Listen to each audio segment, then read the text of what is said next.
Good morning, good day, good evening. I am, as always, your host, Brody Robertson, and today I forgot to close my other notes when I was recording videos just before. This is episode 95 of Tech of a Tea. I'm your host, Brody Robertson. Did I say that? I don't know. If I said that, then I said it twice. Whatever. 95 Tech of a Tea. We're not starting again. This is basically, I think this is the last episode of the podcast that you guys are going to see this year. I still have an episode to record because I always record the episodes usually around like the Wednesday or Thursday before they come out. That's why if I talk about news, the news is always very, very out of date. But that's what happens. So I don't actually have any like end of year stuff planned for the podcast. Like I can say, hey, look, here's how much the podcast is. Actually, you know what? I'm going to do that. Let's have a look at how much the podcast is growing over this year. If Anchor's going to load. It wasn't working yesterday. Okay, we're good now. Ignore the big dip here. That's because I just uploaded an episode today. This is normal. But let's see. So end of year last year. So I don't usually look at like the peaks because as you can see, the peaks don't. Well, they've certainly grown, but they don't grow as much as what's more important in my case is the floor. And as you can see, the floor has definitely been going up for quite a while. Now, like on a bad week, like we still get like 96 views on the audio version. So clearly, and I think this is just counting the. I actually don't know what it's counting. I think it's just Spotify. It might be counting other platforms as well. If it is counting other platforms, I don't know how it is magically doing that. Maybe it's just counting with hits. I don't know. Either way, podcast is clearly growing on the audio side. The video side is doing basically how it's always been doing. It is going up for sure. I believe we are like a bit less than 80 subs away from 1,000. I'm not going to monetize the podcast for quite a while because there's literally no reason to enable monetization when, I'm getting... How many views does it get on... I think it's like maybe a couple thousand a month. Let's see. But like at that point, it's, let's see how, I'm going to give you the exact number actually. So where is it? Analytics. 3,700 last month. Like that's what, maybe on around this time of year, like $4, like a month. And that would mean it would take literally 2 years to get a payout. So like, I'm not monetizing the podcast anytime soon. Maybe at some point I'll be able to get like a sponsor on the a sponsor on it. But as for enabling AdSense, even if I could, I won't actually have a even if I could do it because I don't have enough enough hours watched on YouTube, I wouldn't bother doing so. Also, you may have noticed that I actually changed out, if I remember to do so, I'm going to remember to do so now that I've said it. Changed out the way that I'm actually doing my thumbnails. So now I'm doing like a highlight around myself. So I sort of pop out more from the background because I felt like, I don't know, because I have a dark background, I usually wear dark shirts. I sort of blend too much into the background. It doesn't make the thumbnails pop as much as I'd like them to. And it then keeps it more in line with what I do on the main channel as well. I am not 100% set on how I'm going to make the changes and whether I'm going to keep the same changes I've done, but I will be making slight changes like that going to the new year and just sort of working out, I guess, the new style that I want the podcast to have. Yeah. We've got a lot of things on the list as always because I've sort of been planning too much over the past couple of episodes and getting to the end of the podcast being like, wow, I still have like 7 topics left, which makes it easy because then I can, like things that aren't news topics, I can roll into the next week and that's less work that week. That means my list then gets longer and I roll more into the next week until at some point I will get to a week where I have so many topics from the previous week that it's basically, I don't have to plan anything. We're not there yet, but it might happen. Speaking of planning, I didn't plan to record 8 videos this week. So normally I do 6 videos and I plan out 6 videos this week, or in a week. This week I planned out 7 and recorded 8.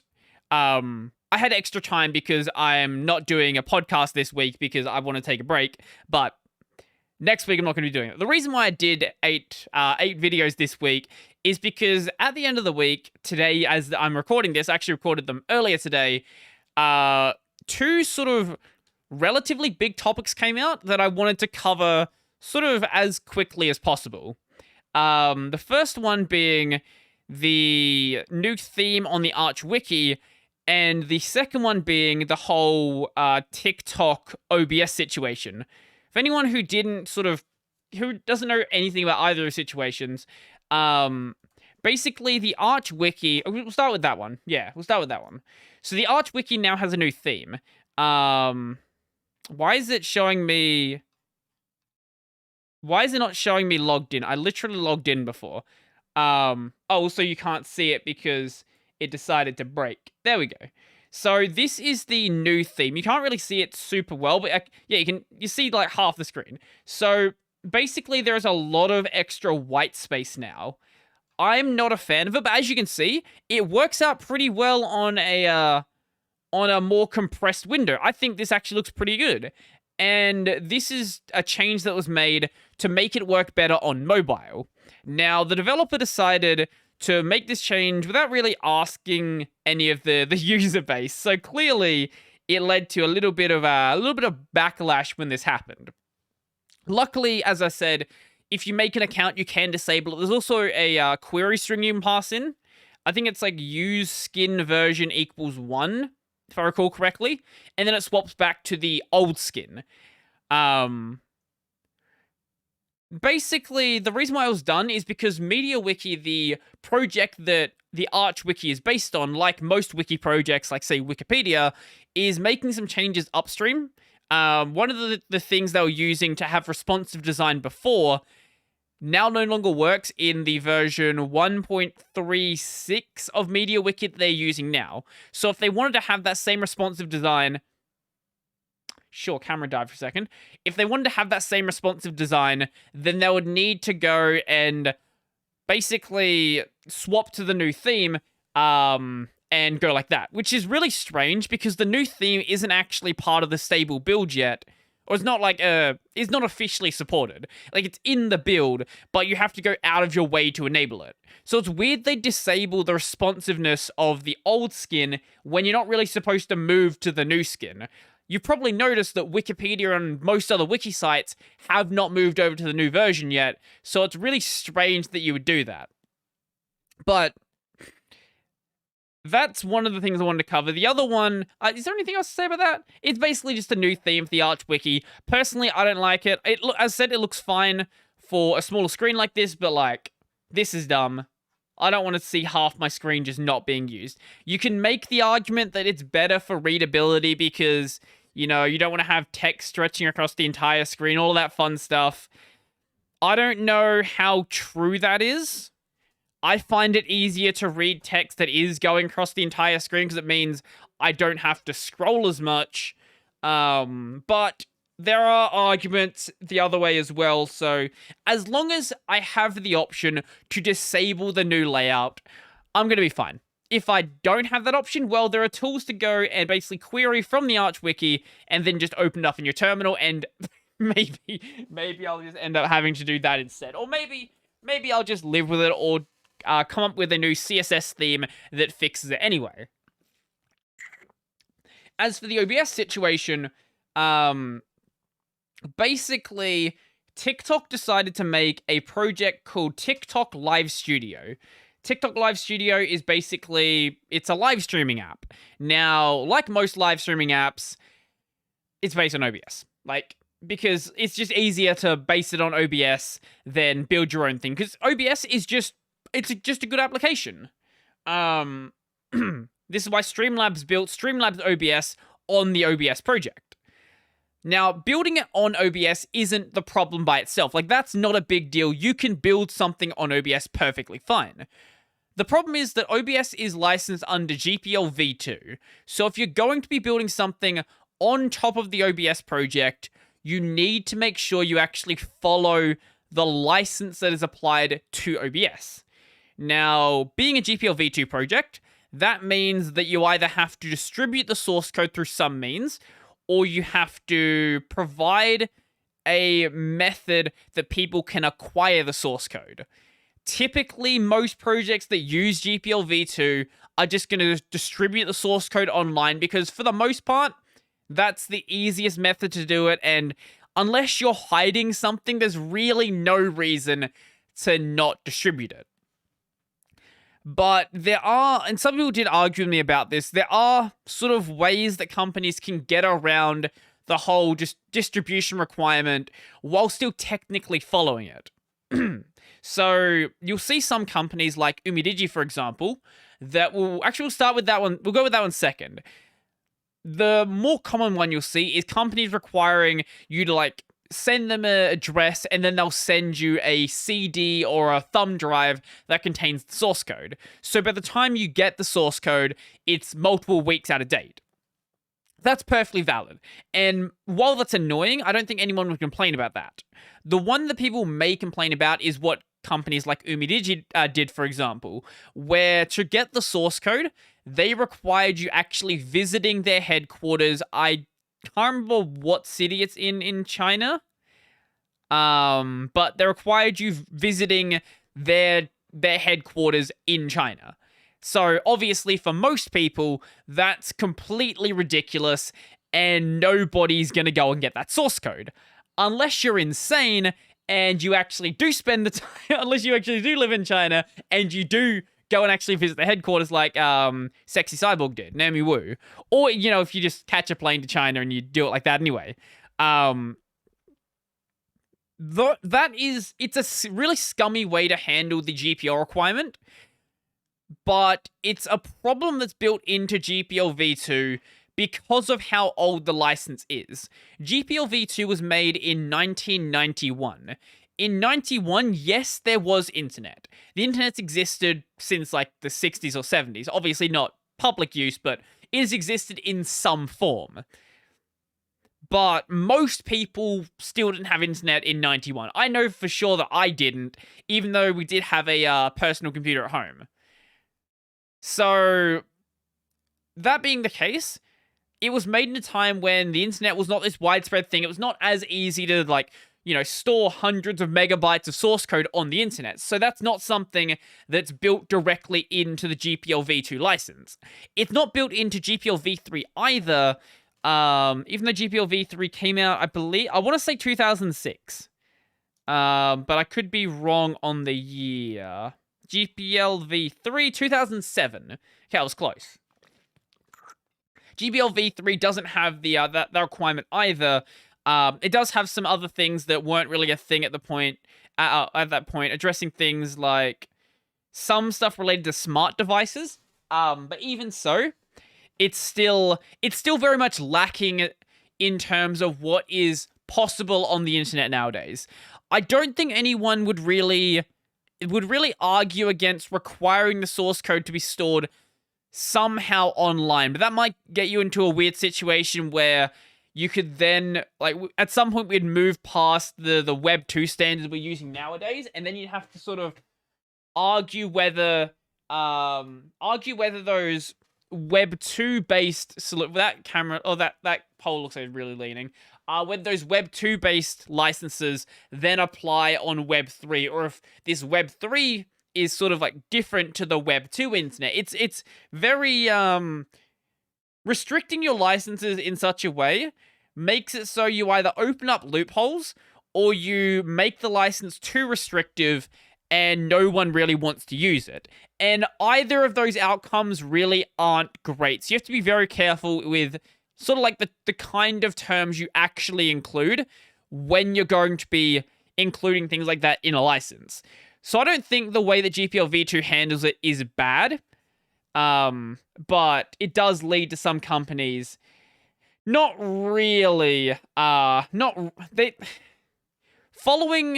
GPL v2 by the letter of the law, but not really following the spirit of GPL v2. Oh god, the cat's very close to the... No, don't knock that over. You guys, if you're listening to the audio version right now, then you won't see this, but my cat is leaning right up against the light stand and has been bumping it. What are you doing? Don't attack me. Hey? What do you think you're doing? Hopefully that doesn't fall down during the recording of the podcast, but I would not be surprised, to be completely honest. So let me let me know in the comments what you guys did over Christmas. So in my case, I didn't really do a ton. I went to go spend some time with my family.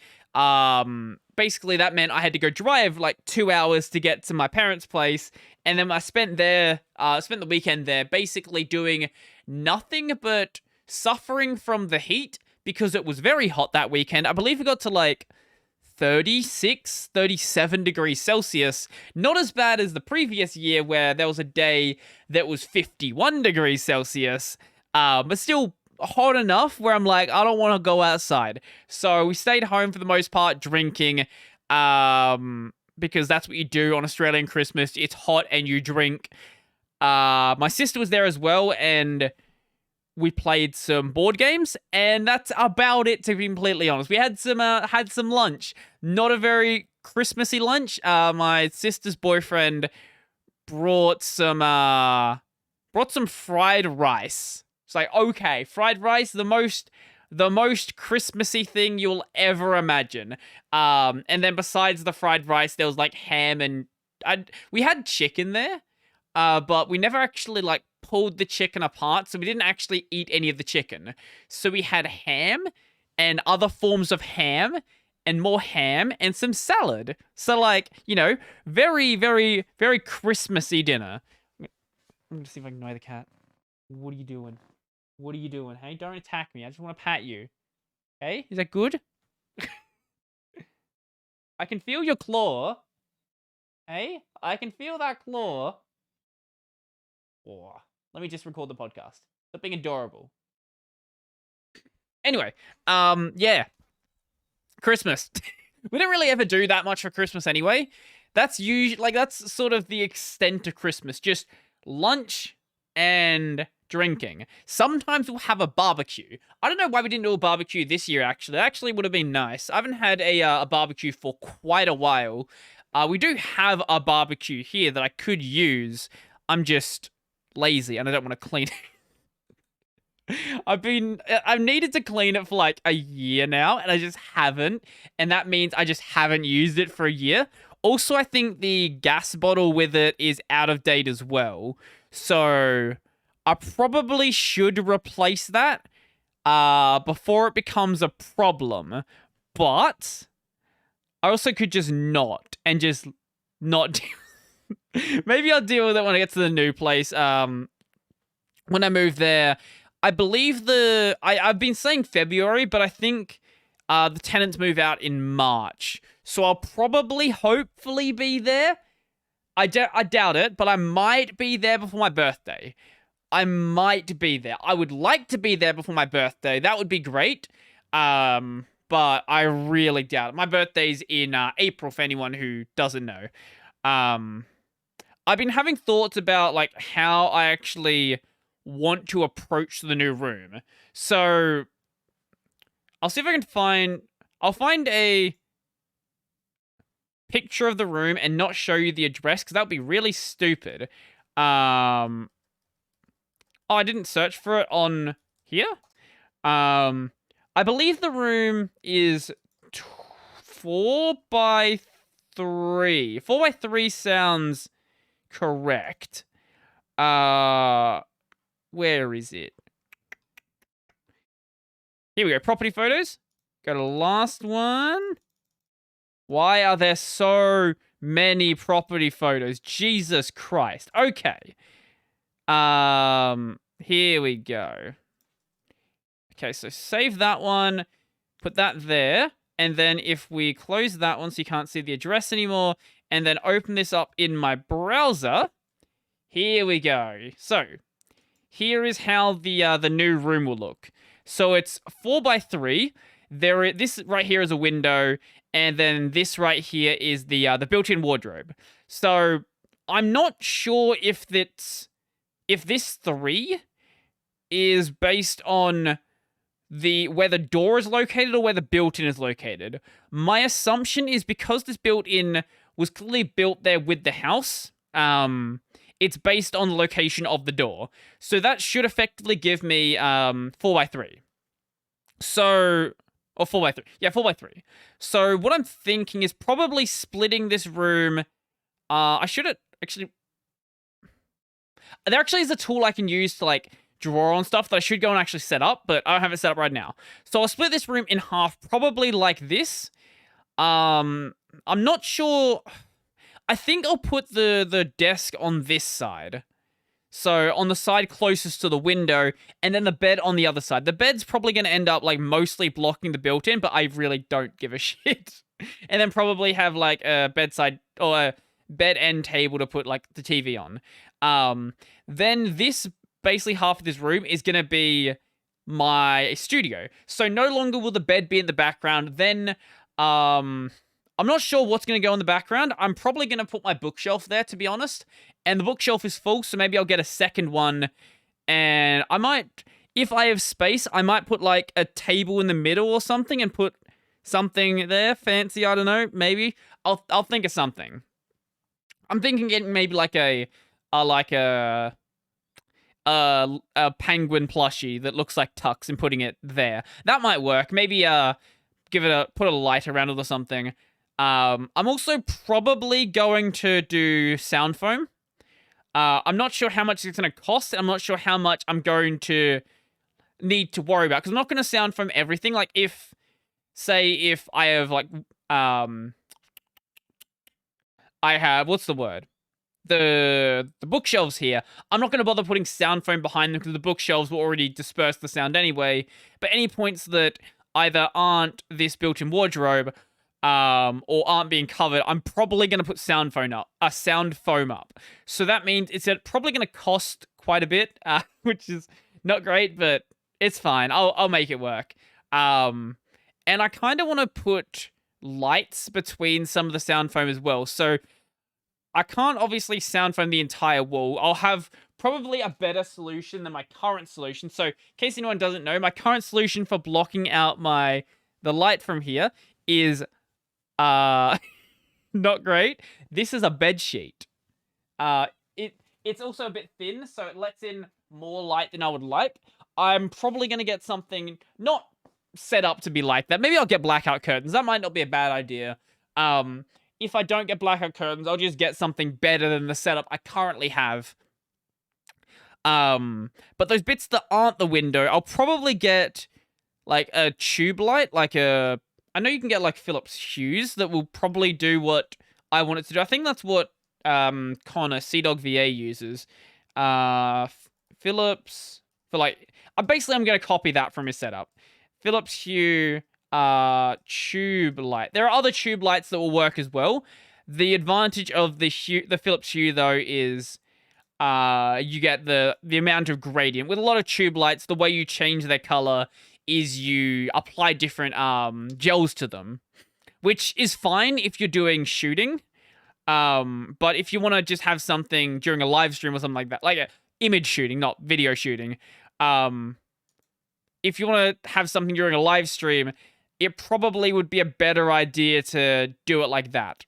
That's my thought anyway. Either that, or I do have a thing of RGB lights that I could use as well. They're sitting in my wardrobe right now. They've been in there for a year because I was going to do something with them here, but now that I'm moving, I'm just not going to bother. So maybe I put like tube lights between some of the sound foam here and here, and then somehow make use of those LED strips as well. I'm not sure where I would make use of them.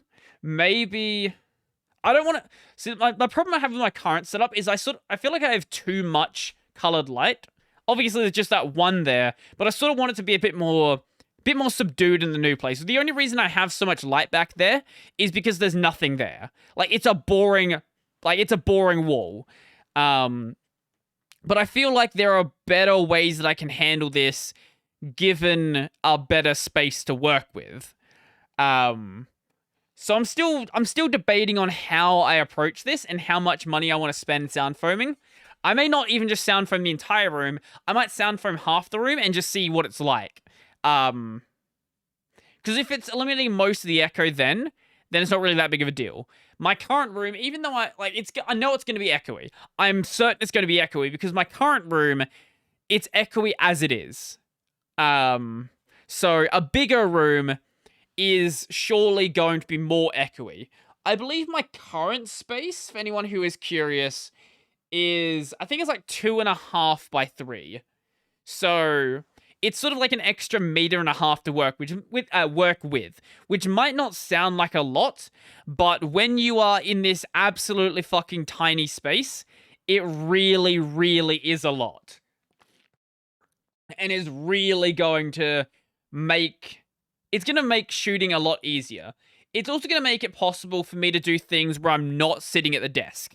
I want to get a standing desk as well. I've been wanting to get one for quite a while. Then I can have that there. Because the TV then won't be on the desk, so it'll be easier. I'll have more space on the desk. I can move the camera back further. I can make use of a new lens so that it'll blur out the background more. I might also get myself like a card table that I'll bring out every so often and stick it like, obviously it won't be there in most shots, but like if I need it for, I don't know, I want to do B-roll for a product review. Maybe I want to do something on a live stream. I could bring out a card table and do stuff there as well. I think that would be really, really cool as well. And I do have a green screen I want to make use of.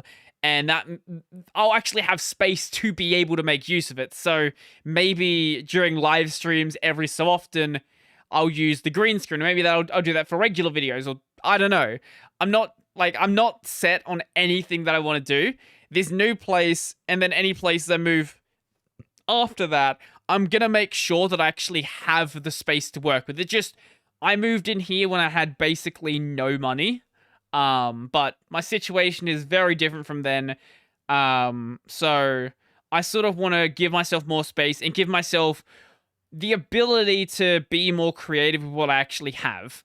And I think just having more space will also mean I can much more easily rest. Right now, like, I basically just get out my chair and I'm in my bed. Like, I can't move my chair back further than this. This is as far back as my chair goes. This is still at a point where I can comfortably use my desk. That's how tiny this room is right now. But this new place will give me a lot more space to work with. I don't think I'm ever gonna get myself like a studio like DT has, but I can't say. Maybe if I, hit 100k subs or something, at some point I'll decide, yeah, maybe I do want to do that. But there are things before a studio that would improve the content that I think would make more sense first, like an editor. Way before I even consider getting a studio, I'm happy having a house studio. If I can have it in a separate room than like where I'm sleeping, that's all I'd want. Like when I get my own place, I'll get a 3-bedroom so I can have a guest room, so if people want to stay over, they can use that. But then turn one of the bedrooms into an office, then have the other bedroom be an actual studio. Did I say studio twice? One be a bedroom, one be a studio. Basically separate them out so I don't have them in the same room. But an editor, I think, would improve the content. I've been trying to like mess around a bit with my editing, trying out a little bit more every so often, but there's only so much time I want to spend editing, really. Like, editing isn't the thing that I find fun about content creation. I sort of enjoy the research side and the recording side. If I could offload the editing to someone who actually enjoys it and someone who's actually good at it, I think it would be a good idea. That's not me offering a job for anyone who's asking right now. I don't have the money to pay for an editor, but at some point, if I did, then I would like to have that. And somehow we've already got to the 30-minute mark, so I think we'll just take a break there. So I was speaking about Christmas before, and I mentioned that I was up there with my sister. She's got a Switch, and her partner has a Switch as well. I'm kind of really tempted to buy a Switch lately. Unlike the PS5, which is very expensive. I think it's like $750 in Australia, if you can buy one. Let's see. I think it's $750 or $800. PS5... $750, yes, but you cannot buy them. Or can you buy them? Maybe you can buy them here. Oh, maybe you can buy them here. Okay, that's cool. Anyway, there's like maybe like one or two games I care to play on the Switch, on the PS5. That would be the new Ratchet and Clank game and Demon Souls. Anything else, I can play on my PC. Like, if I want to play Tales of Arise, sure, I could play it on the PS5, but I could play it on my PC. If I want to play, let's say I care about the new Assassin's Creed for whatever reason, yeah, I could play it on PS5, but I could play it on PC as well. There's just really not anything on the PS5. The new Spider-Man game. I don't usually play superhero games, but if I did, it looks like a really cool game. But I can play it on I play it on PC anyway. If I want to play a party game, Overcooked, like what is it? Overcooked All You Can Eat. I can play it on PS5, but yeah, I can play it on PC. Like, everything that is available that I'd want to play on the PS5, I can play on PC. Besides those, like, 3 games that I care about. And I can't really justify a $750 console for 3 games. Obviously, it does act as a PS4 Pro as well. And that is slightly tempting, I guess, but, like, not really. It just doesn't really matter to me that much. Now, the Switch, on the other hand, the Switch is considerably cheaper, being $450 in Australia, so obviously still a lot of money, but $300 less. Like, almost half the price of the PS5. And there's more games I want to play on it. Like, I want to play the new Pokemon game. I want to play... it's not new, I guess. It's the remake of the old games. One of the... the first Pokemon game I got new was Pokemon Pearl. So I do hold, like, I will hold Brilliant Diamond and Shining Pearl up to a high standard, but they look like fairly faithful remakes, even down to all of the bugs they had. That looks fun. I want to play the new Pokemon game that comes out, the Legend of Arceus, or Arceus, however you want to pronounce it. I want to play Shin Megami Tensei 5. Like, even though there's still, like, I also want to play Breath of the Wild. Like, I've heard Breath of the Wild is an amazing game, and there's this next Breath of the Wild game that's coming out at some point. Plus, there's a bunch of JRPGs that are worth playing that are only on the Switch as well. Like, there are more games I want to play on the Switch, and it's cheaper. And you can get pretty good bundles with it. So, you have this one here, which is the Switch with 2 games, which are Mario Kart 8 Deluxe. And, you know, I don't really care about Mario Kart too much, but, like, hey, I'll take free Mario Kart. I don't even remotely care about Mario and Rabbids. Rabbids destroyed the Rayman series. But, hey, chuck this one in here, and that gives you a slightly cheaper console. It basically just cut the price just, you know, by $10 or so. This is a pretty good deal. And because the PS5 is always sold out, I don't think any deals really exist from what I can see. But, like, there are reasons why I might want to buy this console.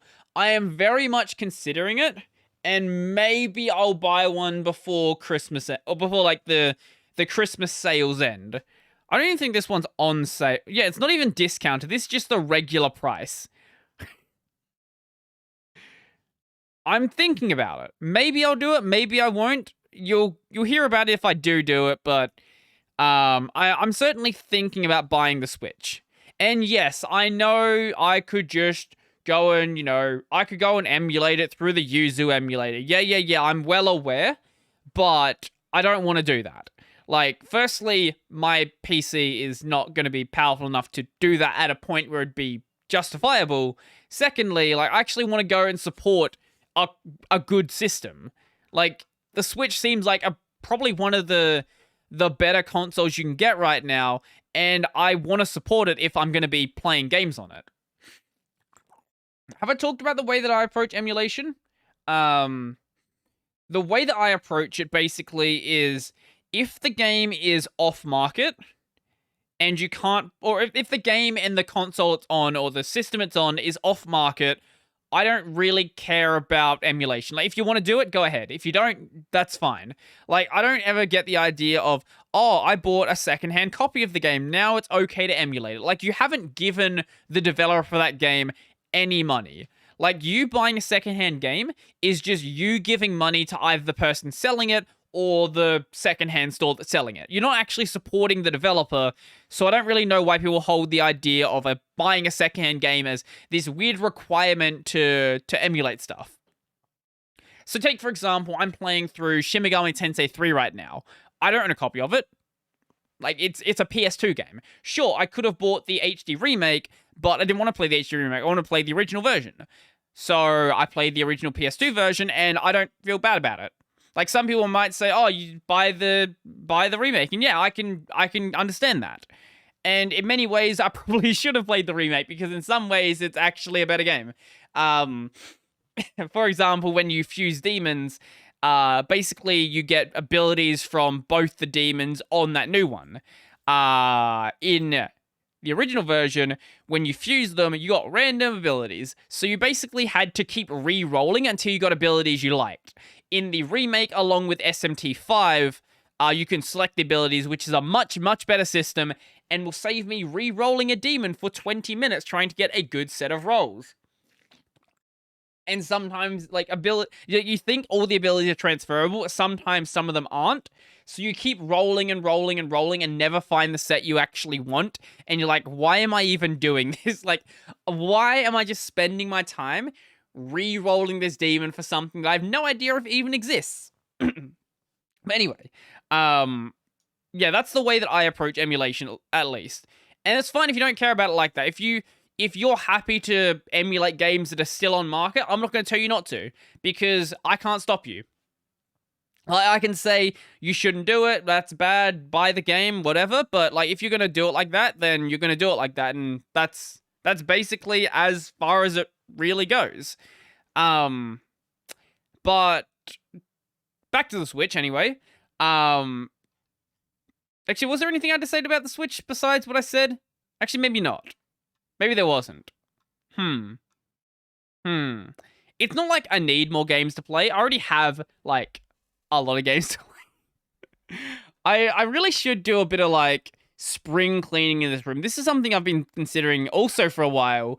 I've got a lot of just shit in here that I don't know why I ever bought, that I probably should just get rid of. Like, there are some games I have here that I don't know why I ever bought it, because there's no chance I'm ever actually going to play it. Like, most of the games I have here are, like, JRPGs, and I like my JRPGs, so I will play those. But for some reason, I have a copy of Burnout Paradise. Like, I don't know why. Why did I buy a copy of Burnout Paradise? I really don't know. Yeah. I really don't, I actually have no idea why that's there. Like, I bought it a while ago, and it's just been sitting there, and I haven't had any desire to actually play it. But under this bed, I have a bunch of stuff that I've bought over the time I've been here, and at the last place I've been at... Ow. Oh, I'm very shiny right now. And... yeah, it's just hot in here. That I probably should get around to getting rid of, because I'm going to do so when I get to the new place anyway. So maybe I should just spend the time a little bit earlier just to save myself a bit of time then. Moving is going to be like a weird process, because I'm going to be doing it like probably over the course of like a week or so. I'm going to get a lot of my stuff out, like a lot of the smaller stuff out, probably like a week or so beforehand. Like, any of the books here, any of the stuff on my desk I don't need. Obviously, you know, the recording stuff is going to stay for as long as it, basically until like the last day that I record stuff. But I don't actually have the ability to transfer my bed, so that's going to stay here until my parents help me move. And yeah, that's basically how that goes, I guess. Oh, actually, I did have something else about the Switch here. So, if you buy Pokemon Shining Diamond and Brilliant Diamond, Shining Pearl, I always get the names backwards. And you then go and buy the new Arceus game that's coming out.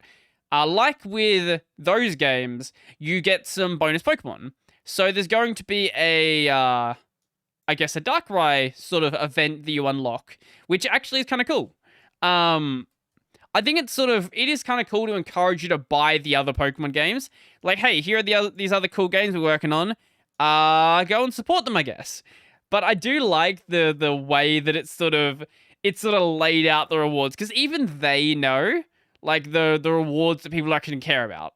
So if you end up playing these games and you have save file on your console, you'll get Darkrai, or you have an event to get Darkrai, and you'll also get a new costume, the designed after the modern galactic outfits, and that's cool. If you have a copy of Sword and Shield, you'll be able to get a Shaman, which also is pretty cool.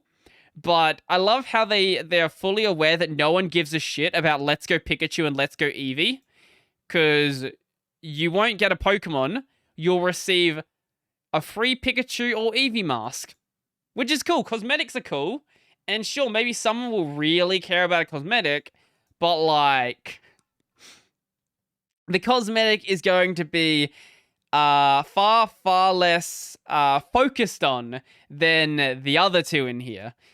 Maybe I'll go and play Sword and Shield as well. I've heard that Sword and Shield aren't great Pokemon games, but I can't remember the last time I even played a Pokemon game to be... When was it? What was the last game I played? I don't know what year it was. I think the last game I played was Pokemon Black or Pokemon White, whichever one it was in that generation. And I got maybe like 3 gym badges in. I was like, I'm done. I don't want to play. I don't want to play this game anymore. I'm gonna go do something else.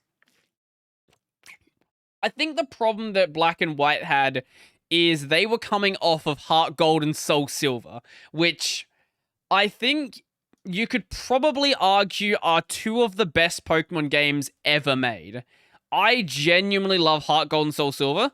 I think they are actually amazing. And not just for DS Pokemon games. I think they were probably the best Pokemon games we've had, probably in the entire franchise. Plus, it had the ability to have a Pokemon actually following you, which has only really just been recently brought back. But unlike in Shining Pearl, Brilliant Diamond, Shining Pearl, BDSP, unlike BDSP, the models don't look ridiculous. So BDSP, Onix, follow. Some of the Pokemon, like Onix following you, look kinda dumb, because they sort of just shrink down the 3D sprite, and it doesn't really work. Whereas with Heart Gold and Soul Silver, they had these like chibi sprites instead, and the chibi sprite I think works. I think the chibi sprite makes a bit more sense, and fits with the art style of the game. Having an Onix or a Wailord that's smaller than the size of the player, I think just looks really, really strange, and sort of it just stands out basically. But I don't know how else you'd really approach it without having custom... I guess custom models probably would be the best way. Custom models that make it look chibi alongside your player. Because that's sort of the way the player characters are handled. So you have these chibi models in the overworld, and then in battles you have the bigger form. I think that actually does work. If that was done with the Pokemon as well, I think it would have worked as well. The problem is that then you'd have to create tons and tons more models just for the follow feature. And compared to creating sprites like you do with Heart Gold and Soul Silver, obviously that's going to be considerably more work. And yeah, it would be, but I guess Game Freak does have the money to do it. Maybe they just didn't have the time, considering the wing goal animation in Sword and Shield. You know, I wouldn't be surprised if they're just on an extremely strict schedule that they're just not allowed to leave. But that's Pokemon. It's an incredibly successful franchise that doesn't have the money or the time to actually do anything great. And people joke about things like FIFA being basically the same game every single year, but that's what Pokemon's been since the first game. If you break down Pokemon to its gameplay loop and the mechanics that exist in it, sure, there have been some changes over the years, but it's basically the same game from 98. Pokemon, we'll go with the Japanese version. Pokemon Green. When did Green come out? 99. 99 is when those versions came out. So, a little bit later in the American market. When did Red come out? Red and Blue. Wait, other way. What? Oh, wait, no. Wait, what? Oh, wait, you just gave me the wrong date. Okay, so Red and Green came out in 96 in Japan. Then Blue... Wait. Oh, right. Red and Green came out in 96. Then there was also a Blue for Japan as well. And then Red and Blue, the different games that are not the same as the Japanese original games, came out in 98. Right, okay, there we go. Finally got an answer. I like how for Australia it says it came out in 98. It doesn't say when it came out. They just don't know. It just came out at some point in 98. Where was I going with this? Where the hell was I going with this? Right, Pokemon's same game every single game. The gameplay loop, like the get 8 badges, do the Elite Four, maybe have a post-game boss. That's basically it. I guess the newer games have added some extra things like what are they called? Like we can go and challenge some elite trainers. There's basically more end game bosses. And there is the go back and fight the Elite Four again and I'll have harder Pokemon, but besides Sun and Moon, I guess, there wasn't really a major shift in the gameplay. But even in Sun and Moon, it's still basically a gym system. It's just a gym system with a slightly different name. I don't know how you sort of get away with that without completely ruining what people actually care about in the franchise, but there's just been so many Pokemon games that are basically the same formula that at some point, if you play all of them, it is going to start wearing you down. I guess one of the benefits the newer games have, now that they've sort of scrapped the whole national dex idea, is that you are going to see new Pokemon every generation. Sure, there's going to be your repeats, like in Diamond and Pearl, you can still get a Magikarp, but we don't have the whole, I guess, Brilliant Diamond, Shining Pearl, we don't have the whole national dex. You don't end up seeing all of the exact same Pokemon, which I can sort of understand why you'd be annoyed about, because hey, the national dex is a really cool idea, but also it's and the national dex is something that gets harder and harder every single generation to make. Like, sure, when you had Kanto and Johto, fine, it wasn't that many Pokemon. I want to say around 200, but I might be wrong on the number. Maybe it's close to 250. But then you get into third generation, and fourth generation, and fifth generation, and the number keeps going up and up and up. And at some point, you're going to hit 1,000 Pokemon, and especially when you're going up to a game that moves to like a newer graphical system, that's a lot of work to do. Once again, though, Pokemon Company and Game Freak do have a lot of money and can sort of justify it, but it is a lot of work, and I can see why you would just not bother doing it, especially when most players probably are not gonna finish the entire national dex. Like, sure, maybe some of them will spend the time trading stuff in and all of that fun stuff, but like, outside of those people, it's really just not gonna happen. But moving away from whatever the hell I was talking about, national dexes and all that fun stuff. Do you want to know what the Microsoft's Cortana would have been called if Steve Ballmer ended up getting his way. Because it wouldn't have been Cortana. And you know what? I feel like it would have been a better idea if he got his way. Cortana would be named Bingo if Steve Ballmer got his way. Ballmer? However you want to say it. Bingo. Like the dog. Steve Ballmer wanted Cortana AI to be called Bingo, so it'd be more Microsoft branded. Also because it would be Bingo, get it? Because Bingo, haha, funny. I think everyone would just joke about it being a dog.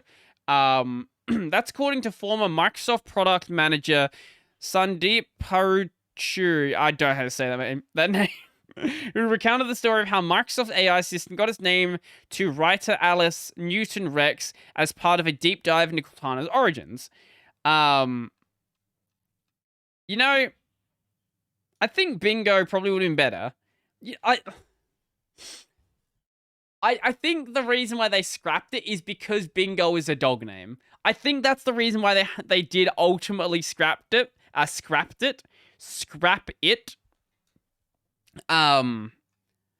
But I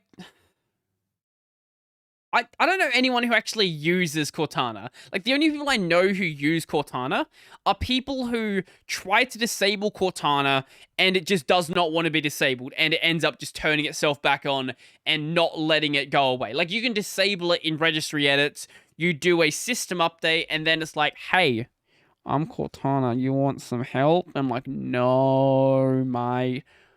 Fuck off, mate. I don't want your stupid AI bullshit.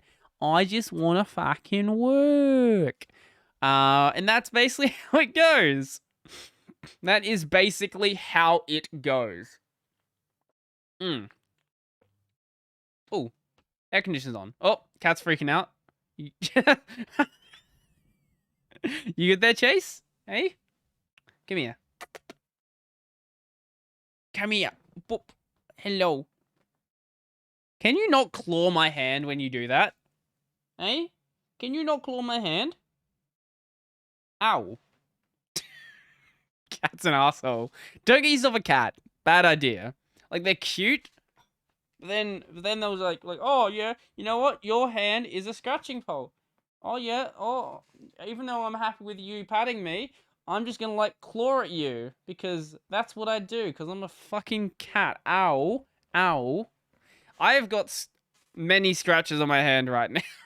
I've actually got a big scratch, like, on, like, the side of my stomach as well.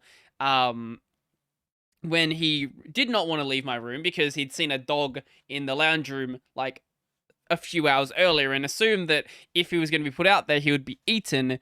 But that's just how it is. That do be life. This is what happens when you have a cat that's never seen a dog in its entire life. It's just like, I don't know what to do with this. I am going to run the hell away. And if you try to put me anywhere near it, I am going to make sure that you do not ever want to come near me ever again. Yeah. Yep. I'm actually burning through these topics much quicker than I thought I did. I don't know how that happened. I thought these were going to last, like, the entire time. But, hey. That's fine, then. We might just have a shorter episode. Or maybe we won't. I don't know. Speaking of something, Airbnb tightens their anti-party rules for rentals as New Year's Eve approaches. I didn't know they had anti-party rules. I literally had no idea. I assume the reason that you get an Airbnb is either you don't want to pay for a hotel because hotels are a scam, or you want to party. Who's going to an Airbnb besides those people? So, Airbnb banned house parties in 2019 following... Oh, there was apparently... Jesus Christ, there's a shooting there. Have you banned house parties? Like, I know people that have rented Airbnbs for the sole purpose of a house party. What do you mean you've banned them? How do you determine if someone is having a house party?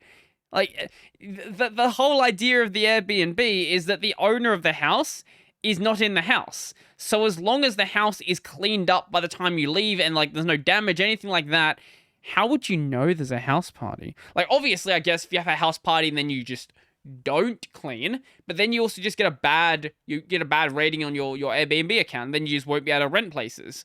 But like, how would you know? I think there's just a lot of people who have house parties and then just don't clean up, or they have a house party so big that the police end up getting called. I guess in that case, then I guess it'd be pretty easy to work out. But besides that, like how I'm trying to work out how you'd find out. I really can't think of a way that without the renter being an absolute moron, that you'd actually be able to find that out. But granted, if you're throwing a house party, you probably are a bit of a moron. Speaking as someone who has thrown a house party. Speaking from absolute experience there, you gotta be pretty dumb. Especially if you're the sort of person who throws a house party, and then you don't try to, like, manage the party. Just like, oh, people come here and get drunk and potentially do substances of potentially not illicit, potentially illicit kind. You gotta be at least a fraction bit dumb to just not go to someone else's party. Because if you go to someone else's party, then you could just be one of those people that don't clean up anything and just leave. Like most people that go to a house party. That's the other problem with throwing a house party. Most people are gone by the time the cleanup happens, and then it's just like, well, I have to clean up after every single person that was here, and this seems like a lot of work that I really, really don't want to do. Oh, God.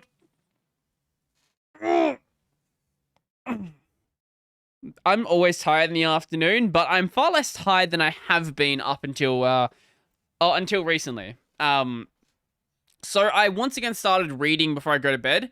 I used to read a lot before I go to bed, like spending time reading some light novels, reading through volume 8 of Splice and Wolf right now. But when I got into like Final Fantasy, I just stopped. I just played Final Fantasy until I went to bed.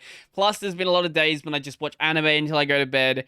And my sleep's been an absolute fucking mess because of that. And I've woken up not feeling refreshed at all. So I've wanted to try to change that. I know like the weather changing and it getting hotter and stuff is going to affect it as well. So I don't want it to get worse than it needs to.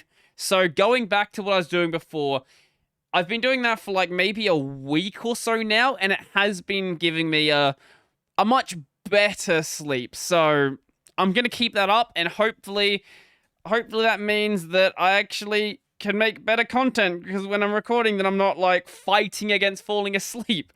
There's been some days recently where it got so bad where I'm like, I'm going to take a nap in the middle of the day. I'm going to go to sleep for like 15, 20 minutes between two videos and just now thinking of sleep, I want to go sleep. Just take this sleep. And when I do that, I usually feel far more refreshed than I did from the sleep that I had overnight, which sort of explains how great the sleep I've been getting actually is. One of the days I actually had this guy here just like climb up onto the bed and literally sit on my chest as I was sleeping. Just like, ow, what are you doing? Stop that. Literally sit on my chest as I was sleeping. And you know what? It sounds uncomfortable, but ow. I'm a fucking moron. I got my thumb stuck in this. It sounds uncomfortable, but surprisingly, it actually wasn't that bad. I guess if it was really hot that day, it'd be a little bit different. But I think that day it was probably in like the early 20s or so. So like fairly cool day. And it's nice. If you ever feel tired during the day, just take a nap. Because sometimes, like my problem if I didn't take the nap is I think I was planning out videos or something one of those days. I would have spent more time like struggling to focus while planning the video than it would have taken to just take the nap. So taking the nap ended up actually like counterintuitively, wasting time taking the nap actually ultimately saved me more time than than actually working more would have, if that makes sense. It hopefully did, but I cannot guarantee it. I would love to say it's time for the obligatory Final Fantasy XIV section, but I actually didn't play much last week. I played maybe 2 or so hours last week. So usually I would play like on Thursday, maybe even on Friday, and then on the weekend. So I didn't play on Thursday because I was busy getting stuff ready before I went to my parents' place for Christmas. Friday, I actually went to my parents' place for Christmas, and then obviously I didn't play it while I was there. So I got home on Sunday, and I felt great for a little bit, but after about an hour or so, I was fucking exhausted, and I was like, I can't keep playing right now. Like, I'm loving this. This is great. I think I'd done maybe 1 dungeon and maybe like 3 Beast Tribe quests, and I was like struggling to stay awake. So I'm like, I'm just gonna go watch some anime, chill, don't have to like use my brain at all. I did that, and then basically I was good to go. So sadly didn't get to play much last week. I did get like a level in my Black Mage, but that's about it. I'm gonna play some more probably tonight actually, and more definitely on the weekend. Maybe some on Friday as well, but maybe not on Friday because I'm going golfing with my mates as well. So we'll see how much time I have before work on that day, and then I'll work it out as I go. But yes, you can expect your obligatory Final Fantasy XIV section come next week. I won't be talking about the new Endwalker raid because I haven't played it, because I am not doing Endwalker yet, because I'm in Heaven's... No, I'm not even in Heaven's Ward. I'm still in A Realm Reborn. I'm in Realm Reborn patch content. Like, that's how early in the game I still am. So, like, that's not a problem. But, sadly, that did mean that I missed something that happened I did miss something that happened in Endwalker. That being the Endwalker grapes. So... It's honestly great.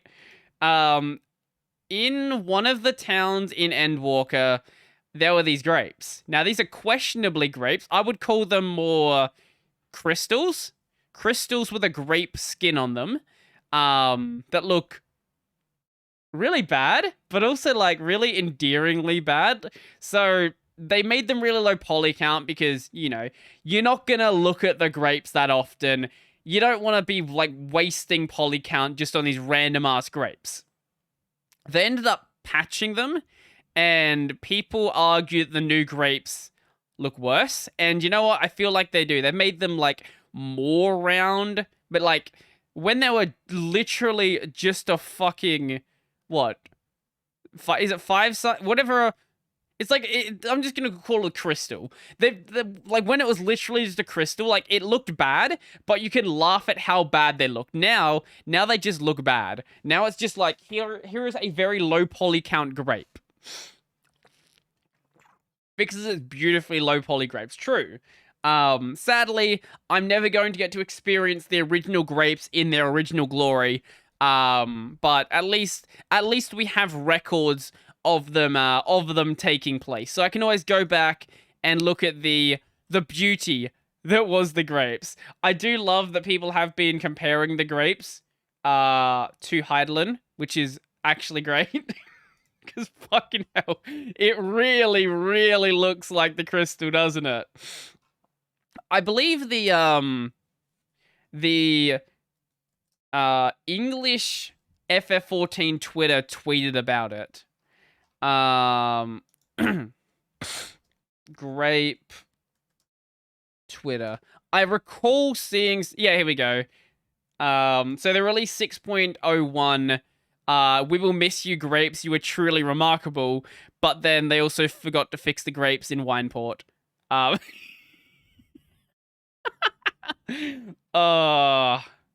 love it. I genuinely love it. But it's better than the... So, this is sort of the opposite problem that FF14 1.0 had. Where it had an incredibly high poly plant. So, do we have a picture of the flower pot?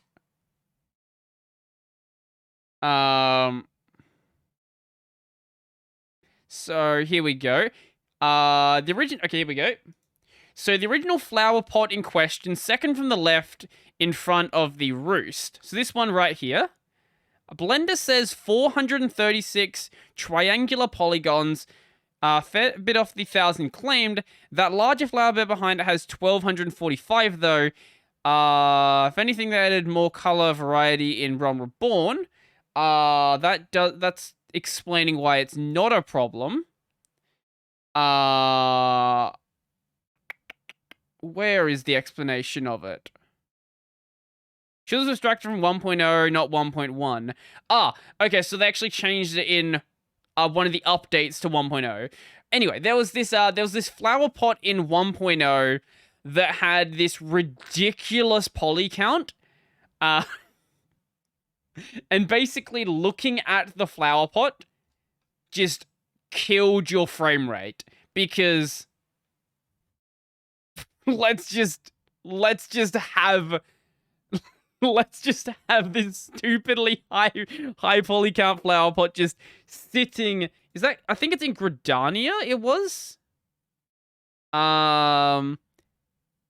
Yeah, that's Gridania. They've got the twin adder flag behind it. So sitting in Gridania. Yeah, and that's the Gridania stained glass as well. Like, it just showed like how arbitrary some of the weird design choices were in 1.0. It's like, yeah, this isn't something you would like. This is clearly a great model, but when it comes to like a model you'd use in a video game, you want to sort of minimize the poly count while keeping it as detailed as it needs to be for the sake of a game. For example, you could make an incredibly high poly count toothbrush, for example, where you individually model every single like what are they called? Like the things on the toothbrush, the strands of plastic, I guess you'd call them. You could individually model every single one.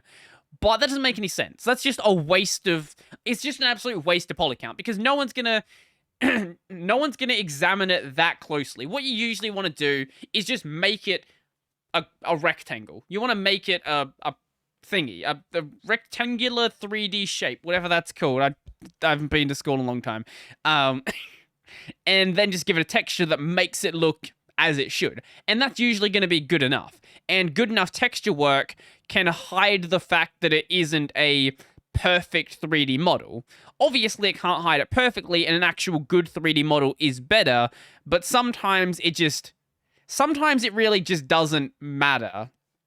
Sometimes it's just a better idea to not worry about it. And in the case of the plant pot, well, you just shouldn't matter. You shouldn't worry about it. Things you should worry about, though, is when Twitch clearly has no idea how to run their platform. So, you guys should probably know that Amazon is the owner of Twitch. Amazon-owned Twitch bans Amazon account after breast revealed on air. So, obviously, Twitch has their very, very, very loose anti-pornography rules where you can really push them, but don't show a nipple. Definitely don't show a nipple. So the official Spanish language Prime Video channel was suspended from Twitch on Sunday with no public reason given. However, it followed the segment on the talk show Esto es un late, where the incident took place. Twitch has strict rules around partial or full nudity. It's not a strict rules around partial nudity. It definitely has no strict rules around partial nudity. And as long as there's a hot tub, partial nudity is okay. For those who present as women, we ask that you cover your nipple. Yeah, that's just from their guidelines. So they were doing stuff, and someone said, "We're about to be banned. Come on, they're gonna ban us." The stream then cut to a title card for a moment, but then returned to the live feed for a split second before Miss Alvarez's breast vanished from view. The Twitch stream quickly ended, but within a few hours, the channel was banned from Twitch. From what I know, there's not been any reply on whether the account's getting unbanned. Like, I feel like that's a pretty easy situation for Amazon to solve. They're just like, no, don't touch the Amazon accounts. It doesn't matter if they accidentally show a boobie. It's fine, because we literally own you. We literally own you. Now stop banning our fucking accounts. Honestly, I love it. Like, it's great how Twitch doesn't even know what they're doing with literally the owner of their platform. Like, nope, ban. But, like, hot tub meta is A-okay. Give a hot tub and, fuck, you can get almost all your clothes off. Just make sure you keep a little bit on. I do wonder how far you could push the idea of the hot tub meta. Like, how little clothing can you wear? Like, obviously you have to wear a bikini, but could you wear a small bikini? Could you wear a micro bikini? At what point does it become a problem for Twitch? I don't think they know, and I think they're just waiting for someone to push it. They're just waiting for someone to push it, and they'll work out the rules at that point. But only the rules for that one situation. They'll change the rules the next time it happens. Yes. What else do we have? Let's talk about video games. We're not talking about video games, we're talking about video game hardware. So I've been mentioning I've been tempted to buy a new GPU. The reason why I haven't bought one is because GPUs are stupidly expensive, and I don't want to pay for it. So there is a new generation coming. Now, some people have said, oh, it's like not very exciting. Oh, blah, blah, blah. No one can buy the current generation. Yeah, that's true. I fully agree. So both Nvidia and also AMD have new generations coming. So the 4000 and the 7000 series, respectively. They're going to be faster, obviously. And because I got a card from last generation, that means my card's going to be 2 generations out of date. Now, this is a big enough gap, and this is what I've been saying I've been waiting for buying my new card. I've been wanting a 2-generation gap so that when I buy the card, even though it's going to be expensive as fuck, it's still going to be a big enough jump where I can justify it. I feel like my current GPU, because I didn't get a great GPU to begin with, I got like a lower mid-range card. It's been slacking a lot, or lacking, whatever you want to say. It's been not at the level that I want it to be at.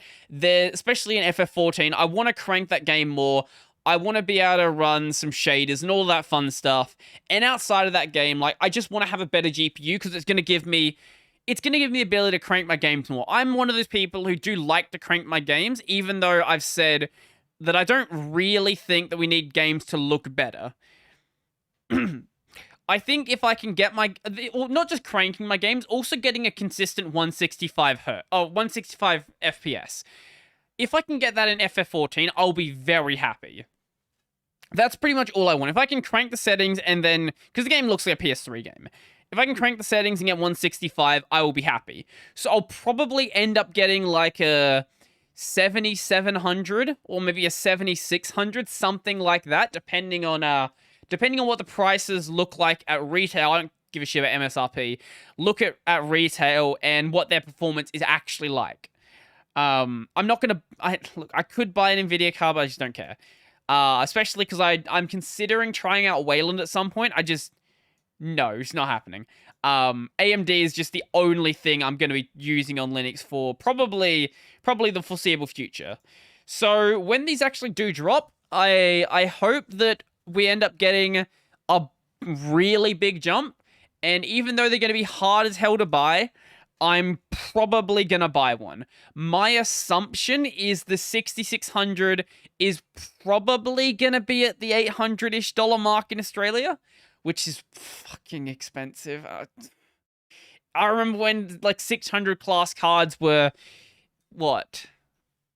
Or 600 or 60 class, depending on what generation it was and what company it was from, were in the range of like $300 even. So currently the 6600 is $700 at the minimum, and then the 6600 XT, where is the GPU section, the graphics card section? I believe that sits at 800. Yeah, 800. So that sits at 800, and then the 6700. Why do I keep scrolling too far? 6700 is 1,000, or I guess there's no 67. It's the XT. So 1150. I'm not paying that for a GPU. That's not going to happen. I'll probably end up getting the 6600, or if they end up releasing, 7600 or 7600 XT, depending on whether they end up releasing one. But it will all come down to the benchmarks. If the benchmarks do not show that it is a big enough gap, then I just will not care. Actually, how big is the gap right now? So 6600. Let's go the non-XT variant. 6600 benchmark. Show me. Okay, cool. It is showing modern 6600s, not an older card called a 6600. 6600 GPU benchmark. Give me a good company. I don't care about your stupid things. Give me the Ars Technica one. Wait, did I show this on a podcast once? I don't usually read Ars Technica. 329 MSRP in the US. Jesus Christ. Okay, now this doesn't show. I'm going to look at the Guru 3D one, because Guru 3D usually shows a much bigger range of cards. So Guru 3D, maybe I showed this, maybe I just read this at some point. Maybe I didn't show it on the podcast. Let's go with, I guess, Assassin's Creed Valhalla. So my card right now is somewhere around this range, I think. I can't remember exactly what card I have. I think it's like a 5. I think I might have a 570 actually. Yeah, I think. Did I have 5? I don't remember what card I have. I literally have no idea what card I have. Somewhere around this range though. So 20 FPS, like that's a big jump, but like not enough to really justify it. If it's then, let's just say it goes up to 90. I think having like a double performance from where it was before, I think that's justifiable. I think I can justify the purchase, especially because I can still sell the GPU, and it's still probably going to be worth quite a bit. Obviously not as much as it is now when the new generation isn't out, but still quite a bit. You still won't be able to buy cards, because I really doubt that when these cards come out, which is probably going to be sometime in 2022, you're going to be able to buy cards yet. Like, they'll be for sale, but like, that's about as far as it's going to go. And I, as I said, I can get why people aren't excited. Like, you can't just easily go out of your way, and the prices are super hiked up, but I can't help being excited about really cool new hardware, even if it is hardly justifiably expensive. I guess is a way to put it. But speaking of gaming, actually, so recently there we go. Recently over on ProtonDB, we actually hit a new milestone. So 80% of the top 100 games on Steam are now supported. So that only means that, that means that only Is it anything that is bronze? Wait, this is a really weird way to lay it out. I think it's anything that's lower than silver isn't counted as working well. But that's a lot of games. And if you enable provisional, it doesn't change that much. That is a lot of games. Like, I saw someone comment on one of my videos recently saying, stop talking about Linux gaming. Linux gaming only supports a fraction of what's supported on Windows. And yes, technically, 79% is a fraction. That is 79 over 100. You are objectively correct, that is a fraction. That's not what they meant. What they actually meant is that a small portion of games work. And that's just... It's just not true. Like, that's just not true nowadays. Sure, there's a lot of games that don't work. Absolutely. And a lot of those games are because of anti-cheat. But to say that there's a lot of games that... Or to ignore the fact that a lot of games do work is just ignoring people actually playing on Linux. Like, I only play... Like, when I'm not playing on my console, I only play games on Linux.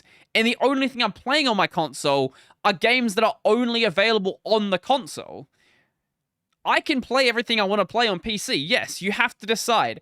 Maybe I don't want to play a certain game because that game is not going to be supported, but most other games are. So there's plenty of games to play. I'm sure you'll find at least one thing that suits your fancy.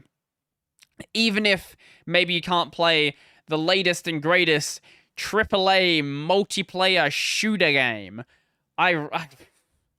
I used to be really, really big into, really into multiplayer shooters, and I can't touch them anymore. I really can't.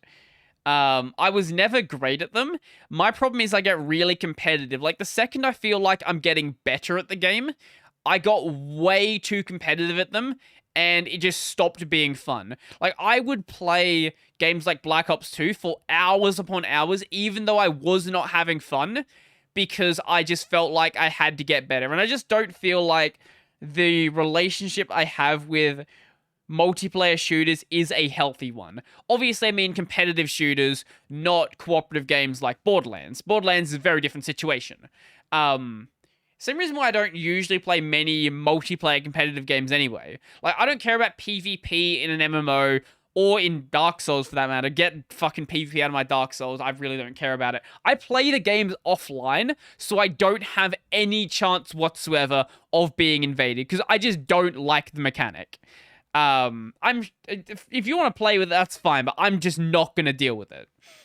I just get too competitive when I play these games, and I play games for fun. So I'm going to eliminate those things that sort of take the fun away from the game for me. I'm happy to get competitive against myself. Like, if I'm playing a game like Hades or Dead Cells, I want to get better at that game because I want to get better than myself. I'm not trying to get better than someone on a leaderboard or someone else on the other team. I'm just trying to get better at the game. And I think I find that to be a better way to play the game, and I certainly have a lot more fun when I am doing it like that as well. But everyone is everyone. It do be how it do be, and play games how you like to play. I'm not going to tell you to play games the way that I play them, because I totally get why some people just don't want to do that, and why some people just want to play certain games, and just, you know, they actually do enjoy competitive shooters, and that's cool. And there's clearly a market for them, and there's a lot of people in that market. I'm just not in that market. I'm happy to sit here and play my JRPGs and enjoy all of that fun stuff. Speaking of that, one of the guys in my Discord, Donald, who's been on the podcast before, he mentioned he started playing Ni no Kuni Wrath of the White Witch, which is a fucking fantastic game. And if you have not played Ni no Kuni Wrath of the White Witch, I really, really suggest you go and do so. It is a great JRPG. The animation it's a Ghibli style animation. The combat system, I guess it's it's a real-time combat system with like a turn-based interface, and it's sort of got like Pokemon-y elements to it as well. Like you've got these I guess they were spirits, if I remember correctly, and you capture them and then you use them to battle. It's a really good game. It's a very long game. I think it took me like 95 hours to finish or something. Obviously, I was doing side content, and I wasn't trying to rush through the game, but like getting through the main story took me about 95 hours, and it was 95 good hours, even though a lot of those early hours were the tutorial. I think the tutorial was like 20 hours long or something like that, because why wouldn't it be? I haven't played Revenant Kingdom yet. Revenant Kingdom is sitting on my shelf, and I really should go and play it because it looks like a really, really, really good game. Because, you know, first game was really good as well, and it just looks like more of the first game, which I'm honestly happy with. Like, you don't need to completely change your game if you've got a good formula and it's only the second game. But I will play it at some point. Maybe I'll, I don't know. I don't know if I want to stream it, because it'd be a very, very, very, very, very, very, very, very, very, very long stream series. But also, a lot of games that are like very story focused, I don't know about streaming them. I don't know. I'll decide as I go. I have so many other games I want to stream. Once I finish the latest Kingdom Hearts game I've been playing, that being Rechain of Memories, as in the second game, of like the 9 games or whatever it is in the franchise at this point, I'm probably gonna play Hollow Knight. That's my current plan for the gaming channel. Hollow Knight, and then I don't know. I don't know. Maybe after I finish Bloodborne, I'll go finish the Spyro trilogy. I've got one more game to play, that being the third game. The first 2 games, really good. I really, really enjoyed them. And if the third game is also good, I will enjoy that as well. I've never actually played the third game. The second game was the only one I'd actually played, but I'd never actually finished it. So that was a good experience to be able to do that. I should also play Nier Automata. That's also on my shelf and has been there for a long time. I've also got Neo up there as well. Like, I've got so many games up here that, like, are really good games. Oh, I've got Final Fantasy 15 as well. Like, this, look, here's the problem with being into JRPGs, right? Like, JRPGs are great, and you have a lot of great experiences, but they're a lot of time. Like, there's a big fucking time commitment. It's like, if you're into, like, you know, small indie games that, like, take a couple of hours to finish, you can play a lot of those games. But if you like JRPGs, it's just like, well, they're good games, but like, holy shit, you gotta be committed. I also want to get a copy of Persona 5 Royal as well, because I never finished the base game, so I might as well just go play Royal, rather than going back and playing through the entirety of first one as well. But getting a copy of Royal is slightly difficult. I've noticed there's not many places selling them. And if they are selling them, is it in stock now? Or is it in stock? Okay, it's in stock now. Okay, cool. Last time I was looking for a copy of Royal, it was not in stock, and I couldn't buy it. But it is here now. Like, it wasn't in stock, and they straight up weren't even listing it. But maybe I should just go and buy it. So it's just more games sitting on my shelf that I don't have time to play. This is the eternal struggle. There are so many games I want to play, but there's so little time in the day. That was not intended to rhyme, but it's going to. Yeah. Wait, what is this? Little Friends, Dogs and Cats. Is this like Nintendogs? Is this Nintendogs but on the Switch? Is it? Yes. That is exactly what it is. This is Nintendogs but on the Switch. Shit. I never actually had a copy of Nintendogs, actually. I think I played it a few years later as a what's the word? as a... on my Action Replay, yes. But I never actually had my own copy of it. 10 and 10 too. I've played through Final Fantasy X. I've never played through 10-2. I got to the first cutscene in 10-2, and then I stopped playing. Maybe I should go back and actually finish 10-2 and give it, like, a proper shake. Maybe I'll do that at some point, but at least at this stage, I have no plans to do so. But, as I mentioned before, there's a lot of JRPGs in here I do want to play. Oh. There's so many games on the Switch that I want to play. Do I just buy a Switch and then just burn my money just buying games that I don't have time to play? Maybe I do, maybe I don't. I'll decide it when we get there. And now we are in the last section of the podcast. I mentioned OBS earlier and completely forgot about the other OBS topic I actually had here. So, OBS is finally getting I guess it's an official flat pack. So OBS has had a flat pack for quite a while. Right now, you can go and install the OBS flat pack. The problem, though, is the way the build was being done is they were basically, like, manually making the build, and it wasn't a great experience. So, obviously, from the user perspective, it doesn't really matter, but from the developer perspective, it wasn't great. So, they plan to be making the OBS Flatpak actually official. So, what this means is finally, there's going to be an official build of OBS on Linux that isn't on Ubuntu. So, what I mean by official is there are some features in OBS which I would love to make use of. So, things like... Wait, is this... Oh my... Even Gaming on Linux is fucking reporting this article. Shut the fuck up. Stop reporting on this stupid news. This is not news. Okay. Okay, I'll get to this in just a moment. It's not news because it's not true. So, OBS is going to have this flat pack.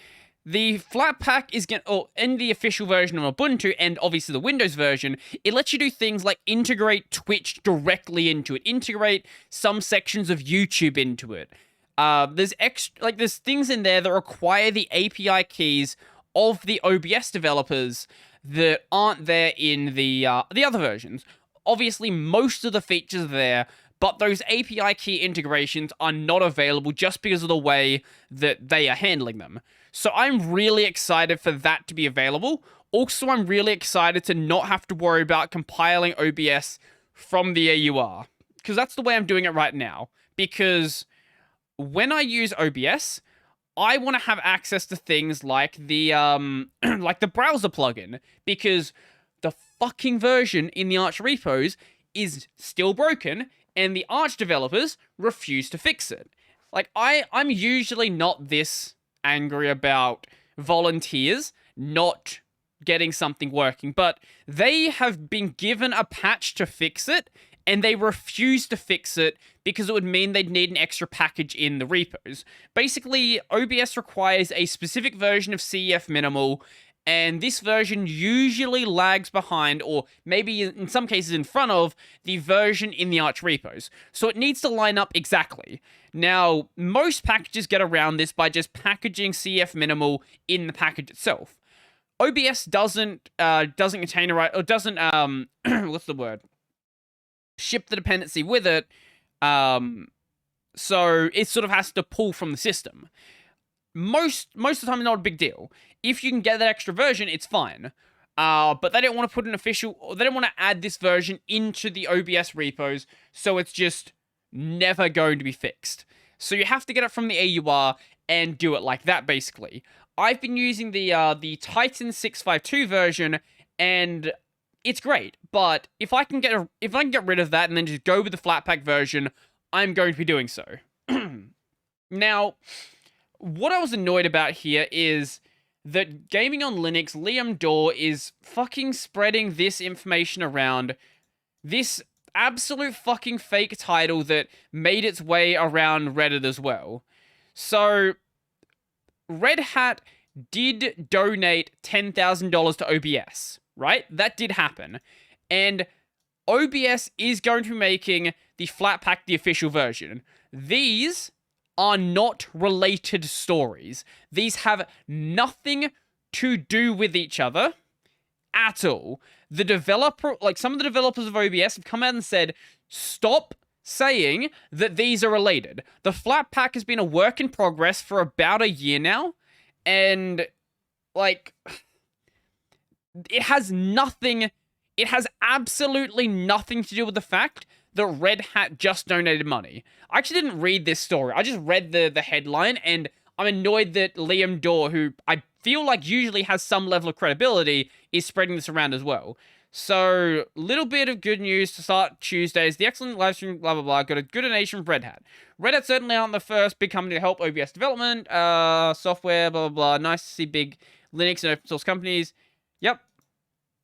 In other OBS-related news, right, so you've put these two stories together as if they are the same one, but you are well aware yourself that these stories aren't related. But you're also aware that by titling it like this, you know that you're going to be pissing people off. Because there are some people that have, like, this allergic reaction to Red Hat, and anything Red Hat touches must be bad. I honestly expected Liam Dorr to handle this better. It makes sense if Redditors do this. Like, Redditors are going to be Redditors. But, like, come on. Put, a line in here or something like that saying these stories are not related. That's very important. Let's see if other people in the comments here. In addition to Rodney, allow me to clarify another point. There is no connection between Red Hat's donation and the Flatpak work. Publishing OBS to FlatHub was an effort led entirely by the community, and contributors have been working on it for many months now. Did not take many months to package it, only a few hours. What took months was improving the whole stack. Right, yeah, that's fair. Like,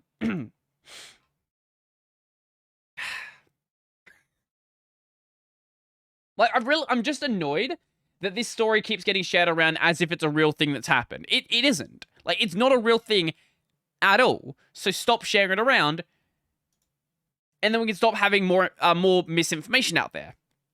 So OBS has actually been doing a lot of really cool stuff recently.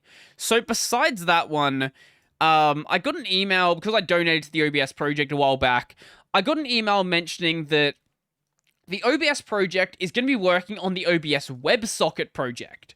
So, OBS WebSocket it's something that if you don't need, then it's not really useful, but if you do need, man, OBS WebSocket is an absolute fucking game changer.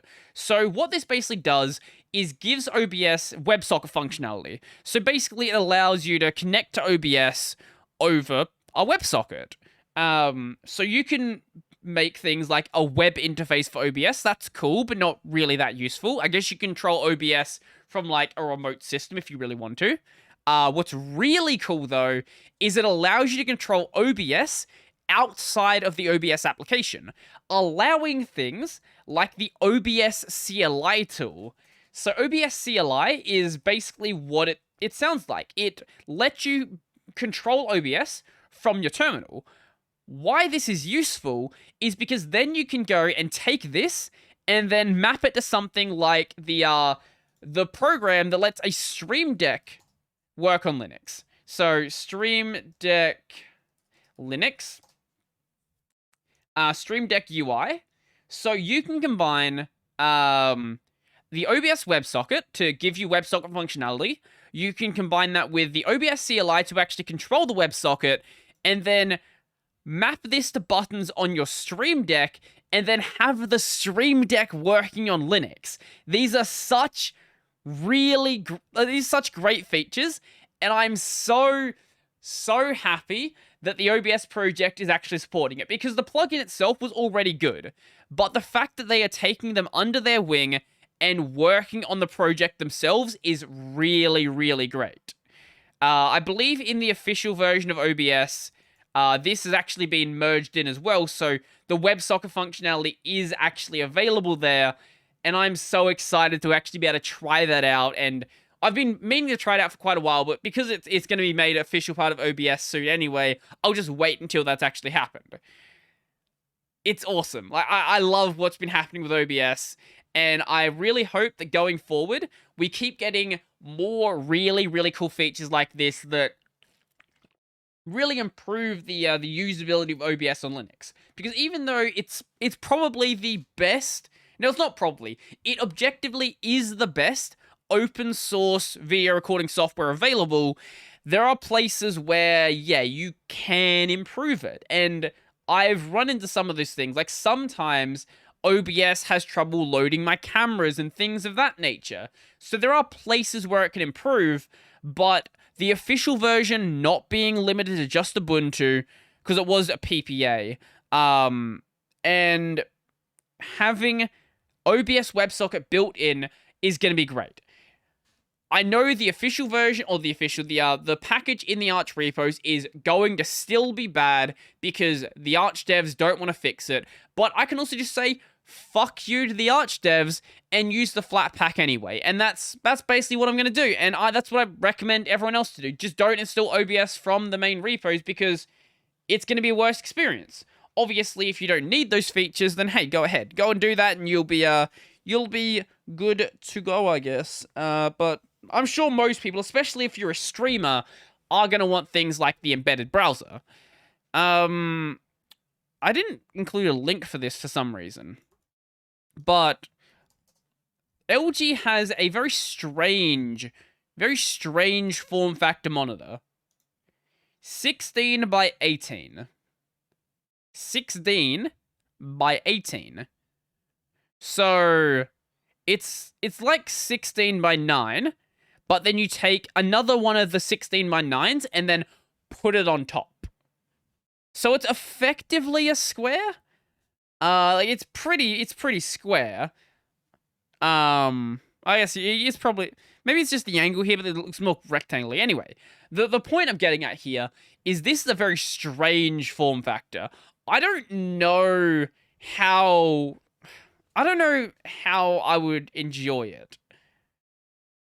Like, I think I'd prefer something ultra wide. Like, I prefer more horizontal space rather than having to, like, move my head up further. Like, I guess it depends on the sort of work you're doing and the way you like to work. If you're the sort of person who uses multiple monitors anyway and you're used to, like, having to turn your head, I feel like an ultra wide would probably better, or like maybe a super ultra wide if you want to go absolutely ridiculous. If you don't know what that is, super ultra wide. It's ultra wide, but it's gone Super Saiyan.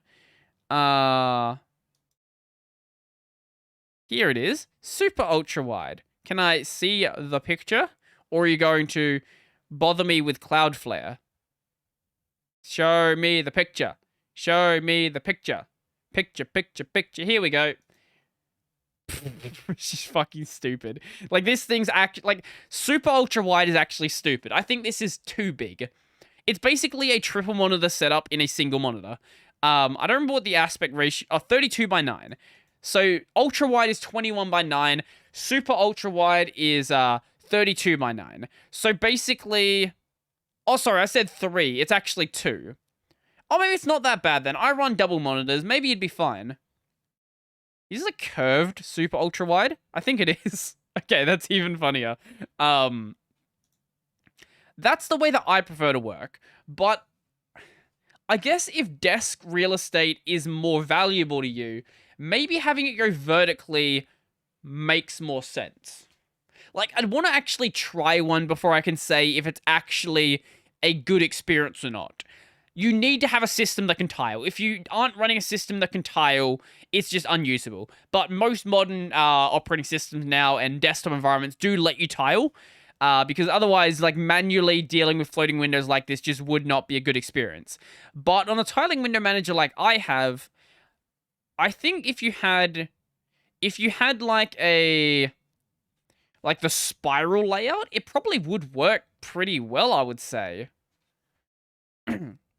So it gives you the same screen real estate as 220. So this one specifically, Two 1.5-inch displays. Oh, so this is basically two 21.5-inch displays glued on top of each other. That's not a lot of horizontal real estate, though. I feel like it needs to be bigger horizontally. Maybe like a 36-inch variant would be better. Maybe a 36 or a 40-inch variant, because then you get basically the screen real estate of a 24 or 27-inch, if my maths is remotely correct. Hmm.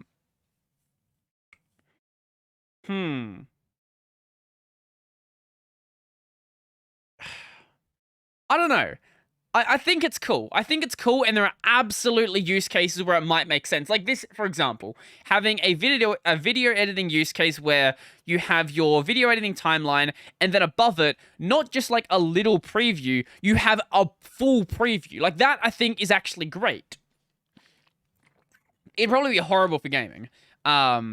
It probably would be pretty bad for gaming. Like you'd have, because there's no games, and I doubt there'd be any patches that actually take advantage of this. One thing it'd be great for, actually, I take back what I said. It would be great for Nintendo DS emulation. You buy this $3,000 monitor, or however much this thing costs. Does it say? I would have to guess it's at least $2,000. And then you buy it just to do Nintendo DS emulation. You know, I would do it. I would do it. It's not the worst idea I've ever had. It's certainly not the best idea I've ever had, but there are worse ones out there as well. I don't know. I'm happy with my setup right now with my my curved 27-inch gaming monitor. That I can lift up and down. I don't know why I'm lifting, because you can't see it. I can lift it up and down. I can change the angle of it. Like, I've never had a monitor this expensive, and it's nice to have like swivel and tilt. And does it have tilt? No, it doesn't have tilt. It has swivel. It has swivel and height adjustment, and that's all I need. If I need tilt, I'll just get a monitor arm. Actually, that's one thing I want to do at the new place. I didn't mention this earlier, but I want to get monitor arms just so I can clean up my desk more. So, monitors on arms, camera on an arm, lights on arms, everything on fucking arms. Desk is just a big desk mat, and that's how it do be. That's basically how it do be. I don't know what I'd do with the extra desk space, but certainly more than I'm doing with the desk space right now. You can see a bit of my desk with the new camera angle. This is basically the clean part. You can only, it looks clean, but like if I move stuff slightly out of, from out of frame, there's like a bunch of shit here. It just makes the desk look clean. It wasn't my intention when I had that angle there, but like I think it kind of works. And it makes it look like I know what I'm doing more than I do. You can sort of trick people into thinking you have a clean setup if you are tricky with the way you handle your camera angles. I am not. I am just like winging it and just making it work, but I'm making it work somehow, and that's basically how it is. I think we've basically gone through everything I wanted to say. Actually, one other just brief topic. It's not much of a topic. I came back from my Christmas weekend, and I went onto my computer. I was like, oh yeah, let's just see what's happening. And I realized I was being followed by someone, and I don't know why I'm being followed by that someone. So like, Luke Lafreniere just followed me on Twitter. I'm like, okay.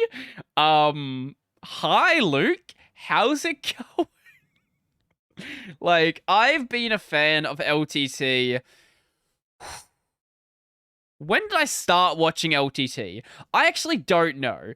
Like, I was well into watching LTT when the whole room water cooling challenge happened. Like, that was 7 years ago. I was already watching LTT for a long time by that point. I don't know when I started. It had to have been maybe like 2 or 3 years before that. I genuinely couldn't tell you. But seeing Luke follow me on Twitter, it did make me freak out for a little bit. I was like, this actually, oh shit, I'm actually like a content creator now, aren't I? Like someone that I've been a big fan of for like a lot of my life, like nearly half my life, is just firstly knows who I am and knows who I am enough to want to follow me on Twitter. And that's just cool. I think that's just really, really, really cool. This isn't me like gloating about it, saying, "Oh, I'm such a great YouTuber. Look, Luke Lafreniere follows me." That's not what I'm doing here. I'm just really, really surprised that Luke knows that my content exists. The reason why I think he did follow me is because he seems to have followed a couple of the Linux channels that made some reply videos. So Jason Evangelo, Gardner Bryant. I believe that Nick from the Linux Experiment is in here as well. Linux Experiment. Is he Nick? What does he go by? No, that's Nick Light. Maybe he doesn't follow Nick, actually. Or maybe he's somewhere, like, earlier on the list. I don't know. He's somewhere on this list. Nick. Maybe, does he not follow Nick? Maybe he doesn't follow Nick. Okay, apparently it's just me, Jason Evangelo, and Mr. Gardner Bryant. Also DankPods. DankPods is cool. Go follow DankPods. I guess I'm not following DankPods. Go sub to DankPods if you're not already subbed to DankPods. But that's basically all I have to say, really. I don't think there's any other topics on here I want to mention. I thought some of these topics were longer than they actually were, but I guess not. Oh, here you go. Here's one last thing I guess we can go to before the podcast ends. Who needs to give your computer better cooling when you can just put it on top of a fan? Now, I would be lying if I said that I have not done basically the same thing. Putting like a fan near my desktop, letting that cool it down for me. If I said that I had not done that, that would be a bit of a lie. Also putting my computer right near my air conditioner, things like that. It's a great plan if you don't want to buy better cooling. But hey, at the end of the day, you probably should just get better cooling. Even if it's just like my current system, I haven't got like great cooling in it, but there's enough fans where I can brute force the cooling. Like I'm not using super incredible parts that like I need crazy water cooling to deal with. I can just stick some fans in here and we're good to go. But you know, on a laptop, you can't really do that. So unless you want to liquid metal your laptop, which is a good way to kill it, this is a good plan. Also, it basically acts as a desk. So judging by this person, it seems like they don't have a desk. Maybe they play the game with like a controller or something. Maybe. Or maybe they have like another desk where they play keyboard and mouse. I don't know. Either way, this is a great setup, and I recommend everybody do the same if you need better cooling. Or clean out the fucking dust from your fans and it'll probably be better. Anyway, I think that's gonna be pretty much it for me. Yes. So if you like the podcast and you want to see more of it, it is available every Thursday on the YouTubes. The early version is usually available on Tuesday on Odyssey, but sometimes I just forget to upload on Odyssey, and then it just never comes out. But when it does come out, it's usually early. The audio version is available basically anywhere. Right. Spotify has given me the ability to upload video podcasts to Spotify. So this might be a video podcast on Spotify. So you can watch this on YouTube, Odyssey, or Spotify, which is awesome. Absolutely awesome. But there's also the audio version there as well if you don't care about the video. I've got my main channel, that is Brody Robertson. I do Linuxy videos and other tech-y related stuff. I've got a gaming channel where I've not been active for a while because I've been taking a break over Christmas, but by the time you guys see this, I will be doing a live stream the same day this goes up on YouTube. I'll be playing Bloodborne, I believe. Yes, Bloodborne. And, yeah, that's pretty much it. I know the podcast is ending a couple minutes short today, but I literally have nothing else to say. So unless I just drag it out by staring at the camera for the next 5 minutes, yeah, I don't have anything to do. So we're just getting into here. Thank you guys for watching. Have a great new year if you celebrated Christmas or whatever holiday event you celebrated. I hope you had fun. I hope you didn't get too drunk, and for New Year's, I hope you didn't get too drunk again, because I know that I will. I'll probably be live streaming for New Year's, so check that out on my main channel. And, yeah, that's going to be it for me, and I'm out.